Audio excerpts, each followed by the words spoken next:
Buenas. En esta ocasión vamos a hablar de paraparesia espástica hereditaria. Se define como un grupo de enfermedades genéticas caracterizadas por la degeneración progresiva del tracto córtico-espinal y cuya manifestación es la debilidad y la espasticidad de los miembros inferiores. No se considera como una única enfermedad, sino como un grupo de ellas cuya manifestación clínica se sobrepone unas a otras. Se conocía como la enfermedad de Strumpel-Lorraine por los médicos que la habían descrito hacia el siglo XIX. Las causas o las mutaciones o las variantes genéticas que provocan esta enfermedad son múltiples y se ha podido caracterizar que una misma variante dentro de un grupo familiar puede generar un fenotipo diverso entre uno y otro individuo. Tienen una herencia de carácter autosómico dominante, autosómico recesivo y ligado a X, e incluso el 20% de ellas pueden ser esporádicas. La clasificación desde el punto de vista clínico es de dos tipos, como una forma pura en la cual hay paraparesia espástica más compromiso vesical, y como una forma complicada en la cual, además de la paraparesia, hay anormalidades sistémicas o síntomas y signos neurológicos adicionales. La prevalencia se considera que va de entre 1 a 10 casos por 100.000 habitantes, depende del sitio en donde se estudie, y la edad de inicio es muy variable, incluso describiéndose casos desde el nacimiento hasta la octava década de la vida. La progresión también es muy diversa, hay casos en los cuales no hay una progresión continua, sino que hay un deterioro y luego se estanca, como puede haber una progresión variable, lenta a lo largo del tiempo o rápida. E incluso hay casos en los cuales el paciente ha necesitado uso de silla de ruedas hasta luego de 35 años de diagnosticada la enfermedad. Hay múltiples genes descritos. Estos loci se enumeran como SPG por el nombre en inglés de la enfermedad y se van enumerando a medida que se van descubriendo. La mayoría de ellos son de carácter autosómico dominante y recesivo, y en general se considera que las de autosómico dominante tienen un fenotipo puro y las de autosómicas recesivas tienen un fenotipo complicado. Dentro del grupo de las de herencia autosómica dominante, la más frecuente es la SPG4, hasta con un 40% de los casos, en lo cual el inicio de la enfermedad puede ser hasta los 34 años de edad. En segundo lugar, se tiene la SPG6 con un 10% de los casos. También se tiene en tercer lugar de frecuencia la SPG31 hasta un 6% de los casos. Y otra muy frecuente la SPG3A, en la cual la enfermedad empieza antes de los 10 años de edad y el curso es no progresivo. Dentro de las de herencia autosómica recesiva, la más frecuente es la SPG11, hasta un 50% de los casos con un fenotipo complicado. Y en segundo lugar está la SPG5, cuyo fenotipo se sale a la regla descrita previamente y es puro, con un 10% de los casos. En tercer lugar está la SPG15, hasta un 4% de los casos. Y dentro de las ligadas a X, hay 4 tipos descritos en los cuales 3 de los 4 tienen un fenotipo complicado.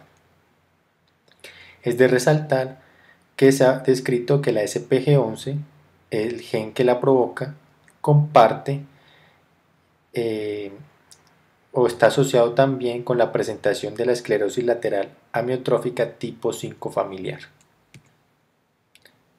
Este otro cuadro muestra los demás genes y los descritos dentro de este grupo de enfermedades, en donde la mayoría son autosómicas recesivas. Dentro de la fisiopatología se considera que hay una degeneración, especialmente en los axones más largos del tracto córtico espinal, que se evidencia en imágenes, especialmente en los segmentos torácicos, y a su vez también en una degeneración de los axones de la columna posterior en el fascículo gracilis, que se manifiesta más en atrofia a nivel de segmentos cervicales. Pero a su vez los estudios de histopatología han demostrado que los axones cortos del encéfalo, sobre todo en el cerebelo, se pueden afectar. Los axones que hacen parte del cuerpo calloso de las neuronas motoras inferiores e incluso la misma mielina se puede afectar, depende del gen que se mute. Estas alteraciones explican la manifestación clínica del fenotipo complicado en el cual hay pacientes que pueden tener ataxia, la atrofia del cuerpo calloso, amiotrofia distal, sobre todo en miembros superiores, e incluso neuropatía periférica y una desmielinización secundaria. No se tiene caracterizado con exactitud el papel de cada uno de estos genes y las proteínas que codifican, pero se ha considerado que hacen parte del tráfico axonal y del desarrollo mismo del axón, del metabolismo de los nucleótidos, de la formación de sinapsis, de la función de las mitocondrias de la neurona e incluso la misma formación y compactación de la mielina. Por ende, estas mutaciones y proteínas alteradas generan alteraciones en múltiples eslabones del funcionamiento neuronal. Dentro de la clínica de la forma pura, se considera que hay alteración de la marcha por debilidad y espasticidad, que es casi simétrica. En general, uno puede esperar que hasta en un 25% de los casos hay una cierta asimetría en uno de los miembros inferiores donde haya uno más espasticidad o hiperreflexia o debilidad, pero no sea muy notoria comparado con el lado contralateral. Hay hiperreflexia de los miembros inferiores, hay signos patológicos como el signo de Babinski y hay alteración de la propiocepción distal y de la percepción de la vibración de los miembros inferiores. A su vez, hay síntomas urinarios como la urgencia, que puede ser un signo temprano en algunos casos, y se puede ver deformidades como el pie cabo y los dedos en martillo, así como se ven en otras enfermedades como la neuropatía de Charcot-Marie-Tooth.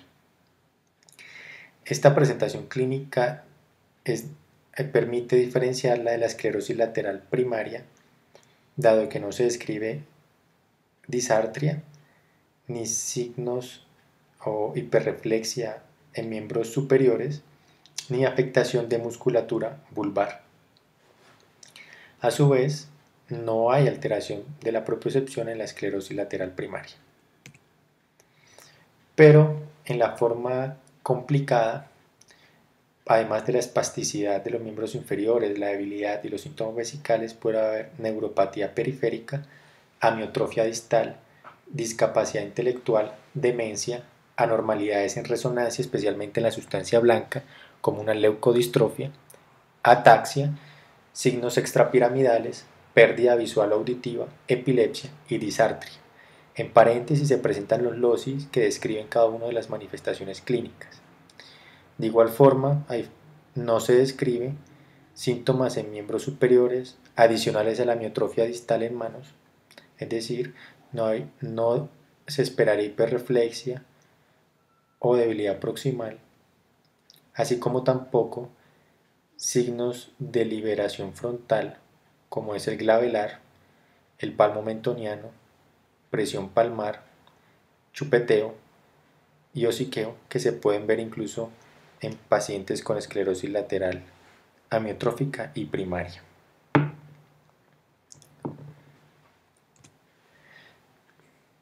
Una vez se tiene la evaluación neurológica que es compatible con este diagnóstico, pero especialmente si se tiene una forma complicada de presentación, es necesario hacer unos estudios adicionales para descartar otras entidades.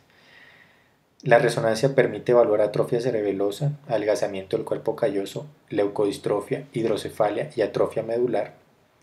El electrodiagnóstico nos va a permitir evaluar signos de neuronopatía y los potenciales evocados somatosensoriales nos permitirán confirmar la lesión del cordón posterior. Si se sospecha adrenoleucodistrofia, la cuantificación de los ácidos grasos de cadena muy larga es útil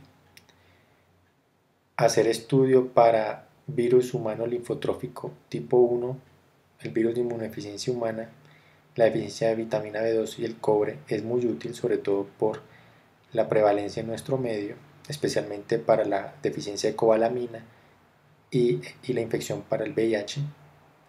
Y no olvidar hacer estudio de líquido cefalorraquídeo en búsqueda de neurosífilis, por la alta prevalencia también en nuestro medio.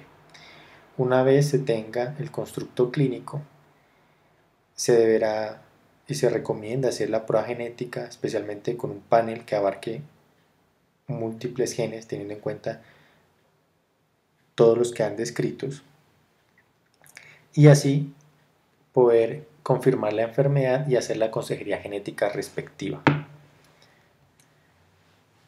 Dentro del diagnóstico diferencial, la principal es la esclerosis lateral primaria, evaluar mielopatía compresiva a nivel torácico, en niños considerar médula espinal anclada, no olvidar la mielopatía asociada a HTLV1, depende del grupo etario evaluar leucodistrofias, la deficiencia de cobre, especialmente la vitamina B2 es importante por la degeneración combinada subaguda y la lesión de cordones posteriores que provocan.